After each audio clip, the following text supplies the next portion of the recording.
All right, let's get this deep dive started. Today, we're heading to a world called Maxxia, Oh, this should be fun. and our guide is the Malidrex Manual of Maxxia. Oh, wow. That's a mouthful. It is, yeah. This book, it was actually put together by, get this, Malidrex the Alchemist, the Magus' Mirror, and the Book of Eldritch Shadows. Wait, the Book of Eldritch Shadows is an author? Well, a contributor, I guess you could say. It's got a ton of info about Maxxia, all these little details and stuff. So it's like a collaborative world-building project. Exactly. Yeah, And just think of us as like your personal tour guides through Maxxia. showing you all the good spots. Yeah, highlighting the coolest stuff, the most important stuff, all that jazz. Well, I've got to say, Maxxia isn't your run-of-the-mill fantasy world. Oh. This manual, it's like this crazy mix of sci-fi and high fantasy all rolled into one. Okay, now you've got my attention. How so?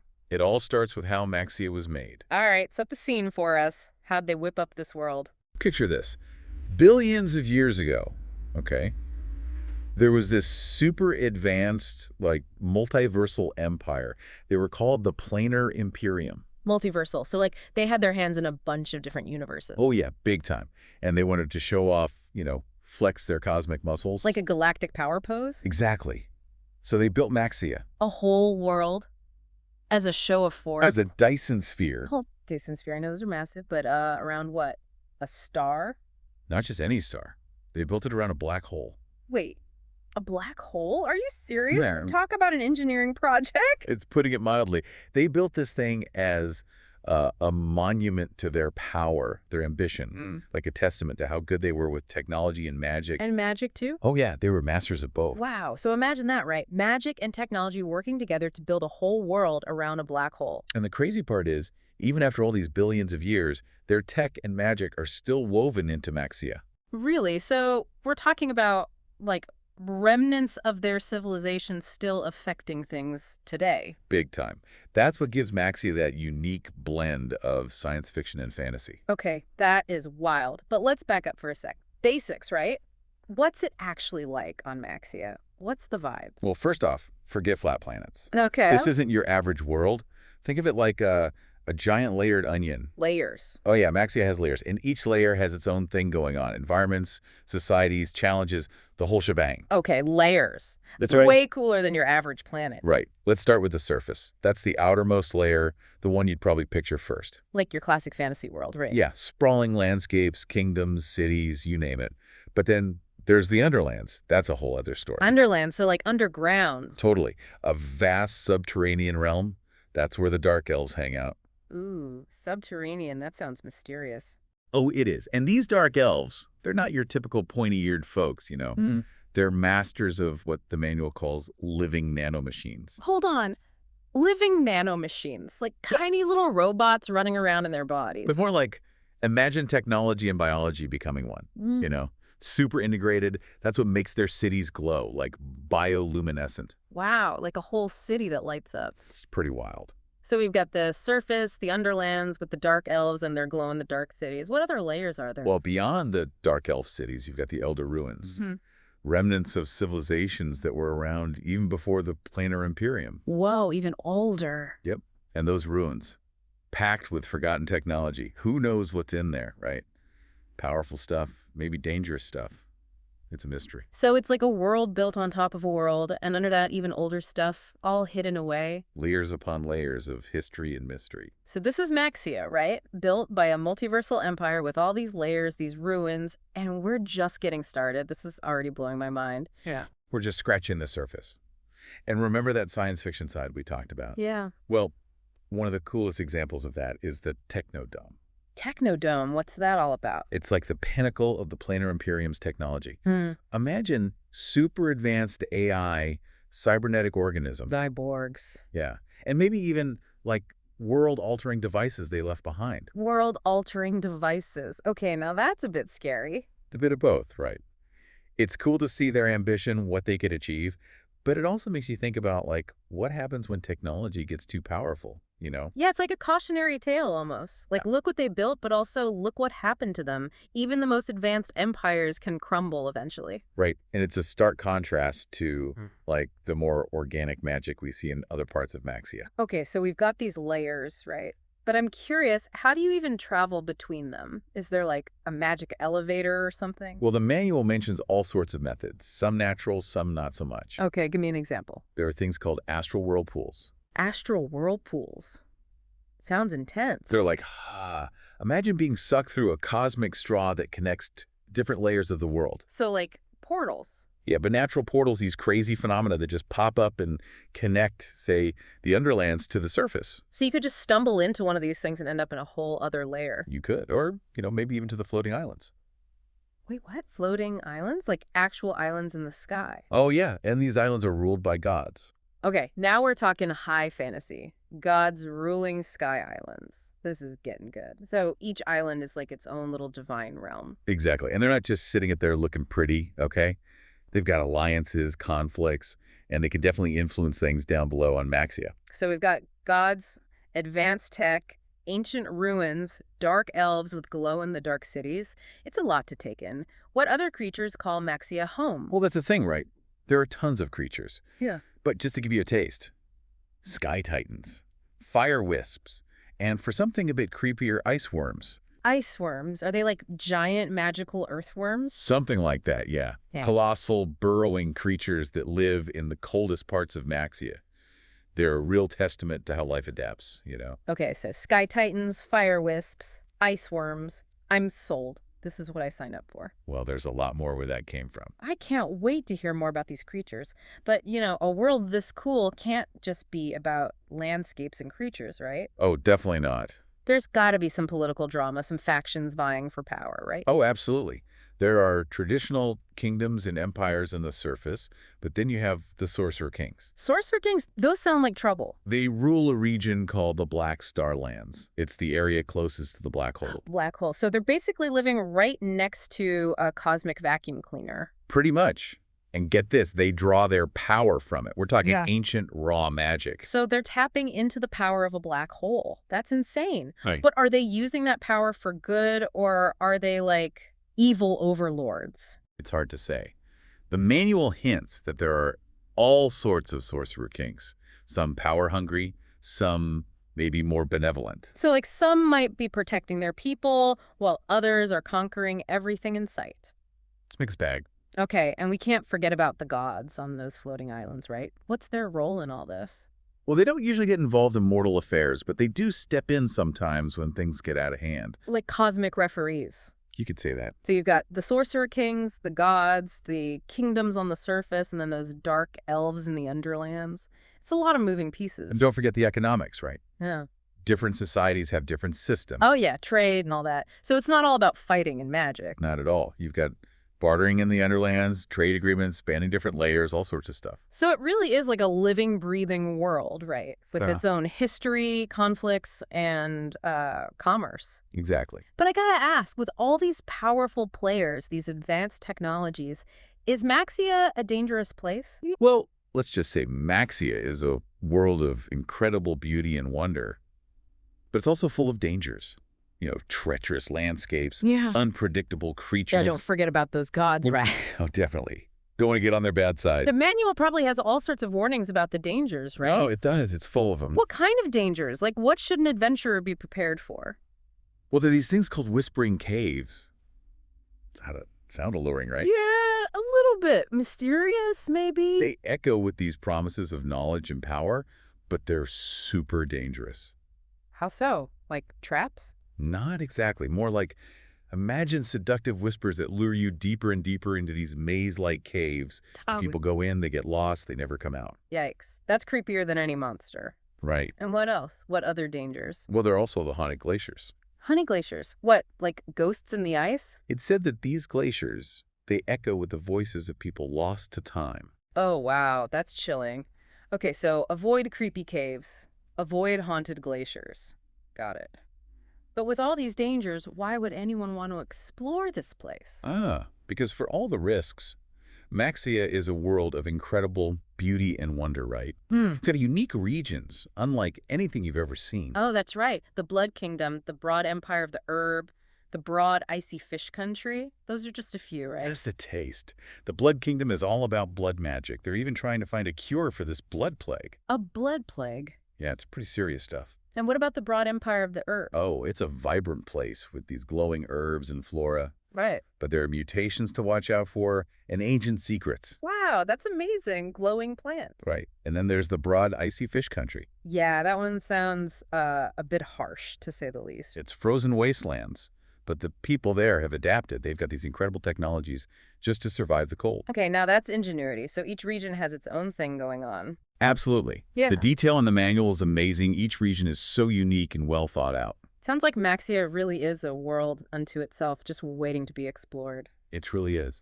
And we've only just scratched the surface. I can't wait to dive deeper. All right, so we've got the lay of the land, Dyson sphere, black hole, layers, factions, the whole 9 yards. But I'm dying to know more about the magic systems. How does magic actually work in Maxxia? Well, the interesting thing is, Maxia's magic is tied to its origins. Yeah. It's not just like mystical energy floating around.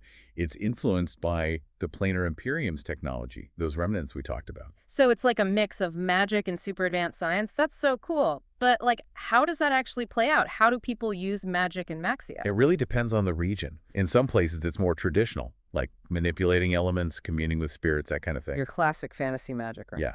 But then you have areas like the Black Star Lands, where those sorcerer kings draw their power directly from the black hole. Yeah, we talked about them. Tapping into a black hole for magic. That's got to be insanely powerful. But do they ever use that power for good? Or are they all about, like, domination and control? It's tough to say for sure.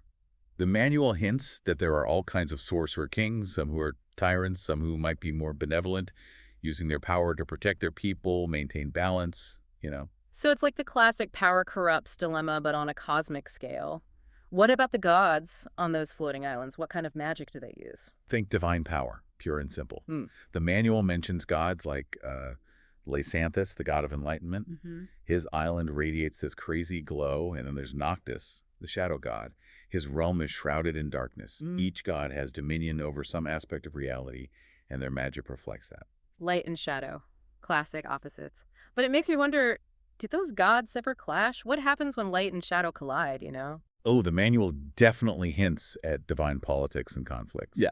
Just because they're gods doesn't mean they always see eye to eye, right? Like it mentions this conflict brewing between Midas, the god of wealth, and Zephyra, the goddess of harmony. A god of wealth versus a goddess of harmony. That sounds like a recipe for disaster, or at least some serious philosophical debates. Yeah, and it shows that there's a whole other level of conflict going on in Maxxia, something beyond just, like, the everyday struggles of mortals. Right, like there's this whole cosmic drama playing out in the background, but it's not just about the gods and the sorcerer kings, right? Magic is everywhere in Maxxia. Oh yeah, it permeates every level of society. Everyday people use magic for healing, crafting, you know, just making life a little easier. So it's like a part of everyday life. Exactly. I'm curious about the religions and philosophies that have sprung up in this world. With all these different cultures and influences, it must be a real melting pot of beliefs. Oh, absolutely. You have your traditional religions worshiping the gods, but then there are philosophical schools of thought, you know, folks trying to figure out the mysteries of the universe. It's a really interesting mix of faith and reason. Can you give me some examples? What are some of the more interesting groups? Well, there are the luminous pathfinders. They believe that every star tells a story, and by understanding those stories, you can unlock cosmic truths. Wow, that's beautiful. So, like, they're studying the stars to find meaning? Yeah, they use astronomy, divination, even dreams to piece together these narratives. They're like celestial storytellers. I love that. What other groups stand out? You've got the shadowmancers. They commune with shadows to gain knowledge and power. Communing with shadows. Sounds a bit spooky. It can be. They believe you can only truly understand light by embracing the darkness. It's all about balance. Okay, that's deep. Any others? Well, there are the Dreamweavers. Dreamweavers, what do they do? They think they can actually change the future by messing with dreams. Wait, seriously? Like they can alter reality through dreams? That's what they believe. They're constantly exploring the dreamscape, looking for omens, trying to influence events with their dream magic. Dream magic. That's next level stuff. It makes me think about the ethics of magic in Maxxia, you know? Are there rules? Guidelines? Or is it a free-for-all? It depends on where you are. Some societies have strict regulations on magic, while others are more relaxed. Makes sense. So some magic is okay, some is forbidden. Got it. But before we go too far down that rabbit hole, I want to circle back to something we touched on earlier, those trade routes connecting the different layers of Maxia. Oh yeah, the veins of Maxia. Exactly. What can you tell me about them? Well, they're not just about moving goods. For some communities, they're a lifeline. Imagine caravans going through dangerous tunnels, airships braving crazy winds, even underwater vessels exploring these submerged pathways. It's incredible. So it's like a logistical challenge on top of everything else. Oh, absolutely. And they trade all sorts of things. Necessities like food and building materials, but also rare herbs, tech artifacts, even magic items crafted by the Dark Elves. So these trade routes are like these cultural exchanges too, right? Spreading ideas and goods throughout the world. Exactly. It's Yeah. what makes Maxia feel so interconnected. But, with so much valuable stuff moving Yeah. around. Yeah, there's got to be some trouble, right? Pirates, bandits, that kind of thing. Oh, of course. The manual talks about goblins, rogue mages looking for artifacts. There are even rumors of sky pirates. Sky pirates. Seriously. Like pirates who attack airships. Yep. Imagine them swinging from ropes, boarding airships, having these epic aerial battles. That's straight out of a movie. So even trade isn't safe in Maxia. There's danger everywhere. Pretty much. Keeps things interesting, right? Yeah, but I'd need nerves of steel to travel those trade routes. But you know what? We've talked about the dangers, the politics, the magic systems. Let's get back to those unique regions we keep mentioning. All right, sounds good. Where do you want to go? Well, we've already covered the Blood Kingdom, the broad empire of the herb, and the broad icy fish country. What other amazing places are out there? There are so many. How about celestial country? Celestial country, what's that like? Imagine a place where the sky is always changing, constantly shimmering with this otherworldly energy. That sounds beautiful. I can see why they call it celestial country. But Maxia can't be all pretty landscapes and starry skies, right? What about some of the more dangerous regions? Well, there's the chaotic, crazy realm. It's like this swirling nexus of energy fields, and magic and technology just go haywire there. Chaotic Crazy Realm. That name is, well, it's appropriate. What happened there? It's a leftover from some of the Planar Imperium's experiments, a reminder that even advanced civilizations can push their knowledge too far. So it's like a magical Chernobyl. Something like that. Definitely not a place you want to visit unless you have a death wish. Noted.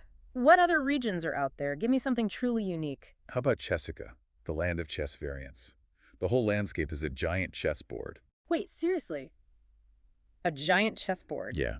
Hills that look like pawns, forests laid out in grids, rivers that flow in these strategic patterns. Yeah. The people there, they're obsessed with strategy, games of skill. Every move matters in Chessica. Wow, that is both amazing and terrifying. I can only imagine the mind games that must go on there. Are there any other regions that have really captured your imagination? There's the country of the Grand Gate. It's rumored to have a portal to another dimension. Another dimension. Talk about high-stakes exploration. So not only is Maxia this amazing world with all these layers and creatures, but there's also interdimensional travel. This is wild. And that's just a taste. The manual mentions over 100 unique regions, each with its own stories and challenges. It sounds like even a lifetime wouldn't be enough to see everything Maxia has to offer. Probably not, but that's part of the appeal, right? The endless possibilities, the mysteries waiting to be solved. It's a world that rewards curiosity. And it's a world that has definitely captured our imaginations. Wow, we've really journeyed far, haven't we? From that whole Dyson sphere thing to the layers and creatures in those incredible regions. It's a world that just sparks the imagination, That mix of science fiction and fantasy, it's really something special. It is. But, all this talk about dangerous landscapes and black holes and interdimensional portals, it's got me thinking, who would actually go to a place like Maxia? What kind of person are we talking about? I think Maxia would attract a certain type of adventurer, you know, someone who's not afraid of the unknown, someone who craves discovery. So not your typical treasure hunter, then? I don't think so. I think it'd be someone who's more drawn to the mysteries of the place, someone who wants to unravel those secrets, explore those hidden corners. But wouldn't they have to be, like, a little bit reckless, too? I mean, we've heard about all the dangers. Maybe he'd be a little reckless, yeah. But resourceful, too. Adaptable, Mm. able to think on their feet. Yeah, because Maxia doesn't mess around. But that's why the manual is so cool, right? It's not just a travelogue, it's a survival guide. Exactly. It's full of warnings and tips, how to navigate the dangers, whether it's dealing with magic, avoiding those creatures, or even steering clear of the gods. Speaking of the gods, do you think they actually get involved in the lives of mortals? Or are they more like, hands-off observers? It's tough to say for sure. The manual hints that they have their own plans, their own agendas. They might not always interfere directly, but they're definitely influencing things behind the scenes. So it's like they're playing a cosmic game of chess, and we're just the pawns. Maybe. It definitely adds another layer of complexity, doesn't it? Hmm. Makes you realize that even the most powerful people are still playing by rules they might not even understand.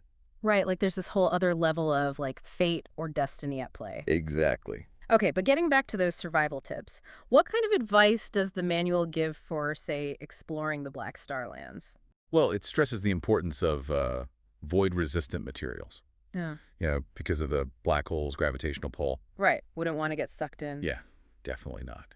It also warns against provoking the Sorcerer Kings. They're very protective of their power. So don't mess with the sorcerers. Got it. What about those gravity wells? They sound like a real challenge. Oh yeah, the manual suggests special gear, maybe magical talismans, to deal with those gravitational forces. It even mentions temporal stabilizers to help with time distortion. Wait, time distortion. So, like, time moves differently near those gravity wells. That's what it sounds like. Wow, so a trip to Maxxia wouldn't just be dangerous, it'd be like time bending, too. Sounds like it. Yeah. But, it's not all about survival, right? There are rewards for those who are brave enough to explore. Oh, yeah, treasures and stuff. What kind of rewards are we talking about? Imagine finding a lost vault from the Planar Imperium, filled with advanced technology. Or maybe a hidden library in those elder ruins, full of forbidden knowledge. Wow, it's like a mix of like Indiana Jones and Doctor Strange, you know? Yeah. Ancient artifacts, forbidden knowledge, the possibilities are endless. Exactly. But what I really love about the manual is how it balances the excitement of adventure with like a sense of respect for Maxia itself. Yeah, it's not just about conquering and taking. It's about understanding the world, appreciating its complexities, even learning from its history. And that's what makes this deep dive so cool. We didn't just summarize the manual, we really explored it, its themes, what it all means, you know? It's a testament to, the power of imagination, isn't it? How these ideas can come together to create something truly special. Exactly. And that's something I think everyone listening can relate to. Absolutely. So, as we wrap up our deep dive into Maxia, I want to leave you with this. The next time you feel that urge to escape, to explore something new, remember that worlds like Maxia are out there, just waiting to be discovered. And who knows? Maybe someday we'll find a way to make those worlds real, to bridge the gap between imagination and reality. That's a great thought. Until next time, keep exploring, keep dreaming, and keep those imaginations going strong.